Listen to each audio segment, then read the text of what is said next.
There's only one way to make this go away. Defend movies. That's impossible. When they're making sequels to my favourite horror film of all time.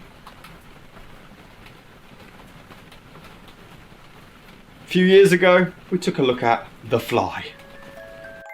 The 50s gave us a really boring, unscary version, but then it was remade with Jeff Goldblum, and it had romance, horror, comedy, suspense, everything. It's my favourite horror movie ever made.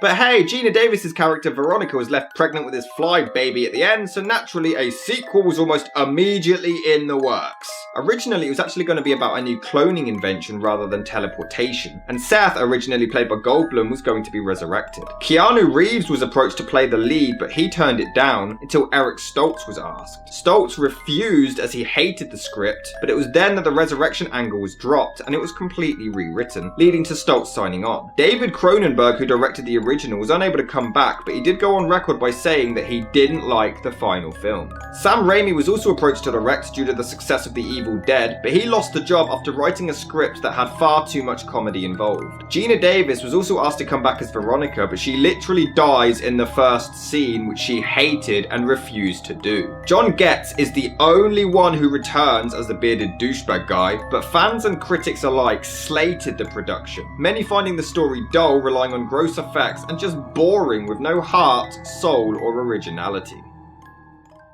Well, let's see what I make of the hated sequel to my favourite horror movie ever. So the film tells the story of a woman, blatantly not Gina Davis, giving birth to her deformed fly baby. Why wasn't I notified sooner? Because we had to rip off Halloween 4. Why wasn't I notified? Also, I love how she gives birth and everyone freaks out but this one guy who just acts so casual.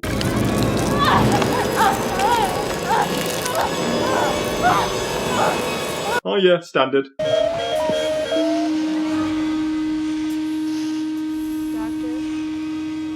She's gone. Great, now the kid's gonna grow up to become a Jedi. But the boy Martin, so I guess you could say he's Marty McFly. Nah. Ironically, Eric Stoltz was actually originally cast as Marty McFly in Back to the Future, so hey. I don't know how to thank you. But Martin's aging is accelerating at a rapid rate. He's basically Robin Williams in Jack. He also is highly intelligent with photographic memory and doesn't even sleep. Do flies not sleep? Yes, they do. Just a really weird thing to add. What a handsome young man you are. Stop saying that! It's just creepy. So basically, Martin is a science experiment from birth. He's able to solve maze puzzles in seconds without problems. But my question is, if he's this intelligent, why wasn't Seth in the first one? It still took him forever to figure out how anything with the teleportation pods worked. You don't believe me? But I must admit, it is such an awesome moment when he stumbles into the room with the teleporters. It's such a great feeling to see them again. And amazingly, these aren't even the originals. Those were destroyed once the first film wrapped up, and these had to be built again from scratch. But then this dog goes into one of them, and I swear to God, it better not turn out like the monkey in the first film.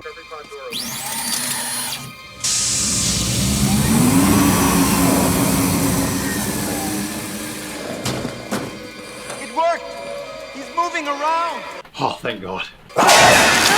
Fuck this movie! But once Martin turns 5, he gets given his own place. Can you legally become a tenant at age 5? A match for your intellect, your creative mind. I'm talking about a job. Can you legally get a job at age 5? So basically, all of these scientists somehow can't figure out how these pods work. You know, the ones that this one dude made. This is actually elaborated on in a deleted scene where it's revealed that Bearded Man stole some information from the computer, rendering the pods completely useless. But it's not acknowledged in the final film, so I will call it stupid. We did everything we could for your dog. Wasn't really his dog. Just found it and claimed it. Goldblum does appear in a deleted scene from the original, which is cool, and he appears later on as well as Seth reveals to Veronica what happened to him, but the problem here is this wasn't recorded on camera in the original film. They were also going to film a brand new cameo with Goldblum in the makeup for a piece of footage for Martin to find where he discusses the cure, but it was scrapped as it was just too cost effective.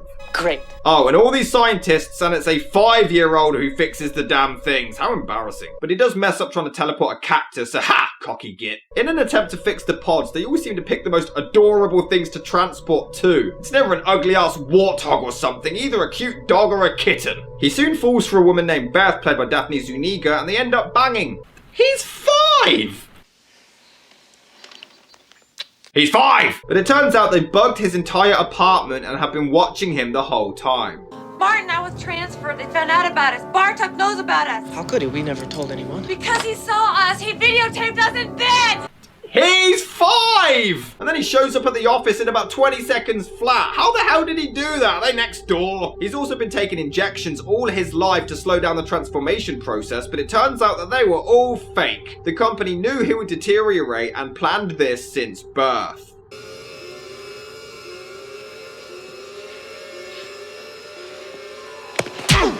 That was funny. I enjoyed that tape of you and your girlfriend. He is 5! But then he turns into a superhero, which is pretty awesome. Go away. We have to talk to you, sir. I said piss off! Well, no you didn't. You actually said go away. But they visit douchey bearded man, and I guess this film invented the cliche of a stubborn guy refusing to come out of retirement to help people in need. Oh, kid. The last thing I am is anybody's hope. You really don't want to hear about this. I love how they just expect him to somehow know the cure. Brundle stole my girl. Oh no. He had her and you tried stealing her. Your father was right about one thing. If there's a cure, it has something to do with those pods. Well, no shit. What a great help this guy is. Hey guys, there's a secret to us breathing oxygen. I think it has something to do with all them trees. I'll be looking for your car. My Jeep's in the garage. That's not a Jeep. Let me just call Bartok and talk to him. I'm not going back there. Maybe he can help you. I have to tell him about the I told telepod. you that it's a dead end. But you haven't told me why. Because the only way I could save myself would be to sacrifice another life. So what you do is find someone who listens to Machine Gun Kelly.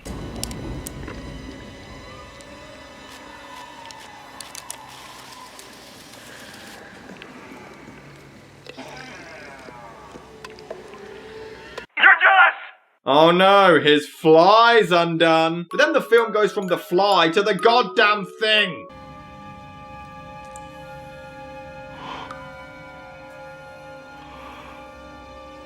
Oh no, Tiffany's on the rag again. A lot of sequels just retread the same material, but this is already really different. This one is treated like Marty is more of a slasher villain. It's an entirely different feel to the original. We're not exactly sure what he looks like. Oh, hold it. You wouldn't believe what I'm looking at here, sir. Whatever it is, it's dragging a body. Kate McCann? Although right here, Martin's there, then this dude opens the door again and he's gone. Is he a fucking ghost now too? But Martin merges his DNA with the arsehole boss to cure himself, while the douchebag is a fly deformity. So does this mean that he'll now age at a normal rate? So in a year, will he be 6?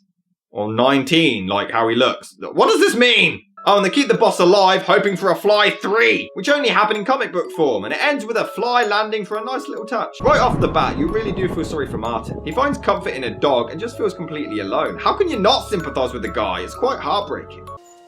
It's called Brundle's Accelerated Growth Syndrome. Rolls right off the tongue. Hey, Marty.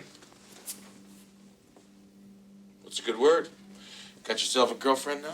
He's 5! Last night, I slept for 2 hours. That's the longest I've ever slept in my life. Same. We're having sort of an office get-together. You want to come? Will there be people there? You know, I can really relate to Martin. So that's your genius. He is cute. He is 5! He's shy. So you've just abandoned him in a room full of people that he doesn't know. Oh, and for whatever reason, they leave the deformed dog alive to continue its suffering. This company is messed up. But this is a truly touching moment as Martin comforts the dying dog like it did to him a while ago. He kills it to end its pain. Honestly, the movie actually has a lot of compassion and heart, more than a lot of people give it credit for. But then he gets a cat, so he loses all my sympathy because cats are assholes. He's also insanely clever. It's revealed once the true motives are exposed that Martin has locked the computer so they can't get in to find the information. The first wrong guess we make would automatically erase all the internal programming. What is the magic word? It's got to be abracadabra. That's the magic word. Everybody knows that. Okay, that was funny. But Marty even attempts suicide. How can you not feel sorry for the guy? Everything has been beyond his control. He was born into this. He's had nobody. He's had no childhood, no parents. He has no future. Then we get this creepy ass scene. Martin's makeup is amazing, but he turns evil, and the acting is brilliant with how he talks. You need help. You don't think I can take care of myself? But people weren't happy because he was suddenly an arsehole randomly. So was Seth in part 1. You're a fucking drag, you know that? You're too chicken shit to be a member of the Dynamic Duo Club? Okay, then great. You're afraid to dive into the plasma pool, aren't you? You're afraid to be destroyed and recreated, aren't you? Did we all just forget that? But hey, even as a mutated deformed fly, he still takes the time to be nice to dogs. Who's a good boy? I love the character of Beth, but her introduction makes no sense. Just watch this.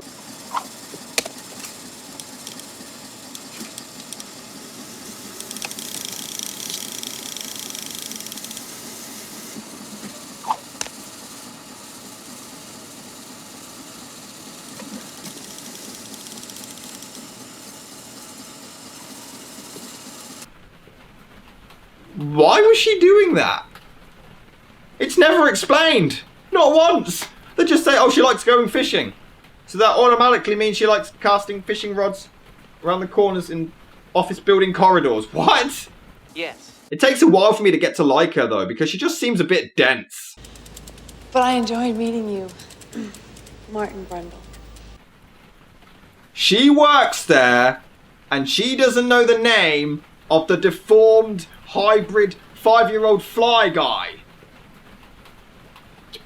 What? It was a tragic mistake. And then she starts teaching Martin to cast fishing rods around corridor corners at night in a government office building for no goddamn reason. Bearded Man is entirely pointless. He legitimately does nothing but give them his car, which... why would he do that? He's an asshole. But other than that, it is cool to see him pop up again, but he's still pretty pointless overall. The big boss dude is so creepy. This is what Cochran from Halloween 3 should have been. He handles this big corporate villain much better. But he refuses to let anyone kill Martin. He wants him alive to study him. Fair enough, but Martin starts xenomorphing all his men to death, and he's still there like...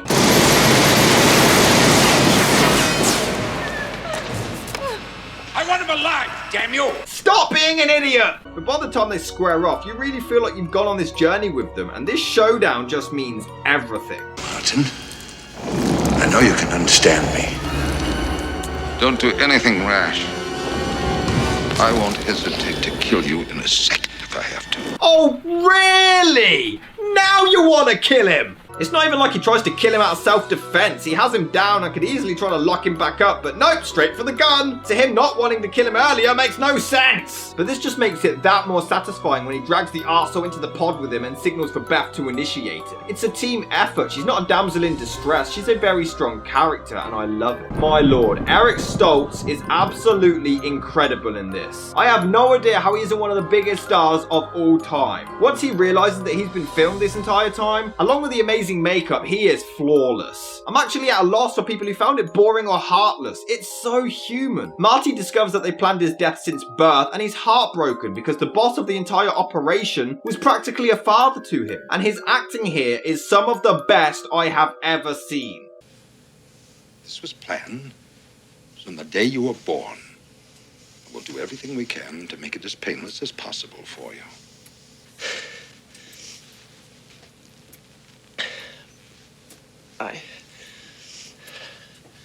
I loved you.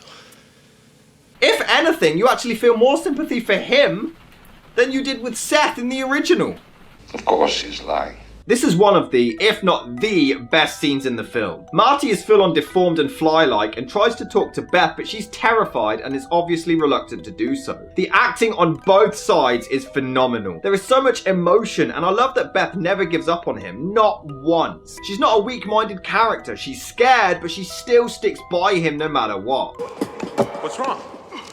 Oh, what's happening, man? Talk to me. What is it? Acting! Once the fly attacks, the effects are amazing. Honestly, this is gruesome as hell. Some said it was all the film had going for itself, but I'm so caught up in it because I was so invested in the romance and story before this even happened. But a dude gets crushed by a lift and his head explodes. This looks epic! And the fly looks amazing. I genuinely think these effects are on par with the original. I don't feel like this movie is just underrated. I think it is amazing. I absolutely adore this film. I mean it. It's not better than the original, but I feel it's on par with it. I love it. You feel these characters, you know them, you sense their hardships. You hate the villains so much when everything goes down, you're invested and you're caught up in it. It's not perfect, but in my mind, it's an amazing follow-up.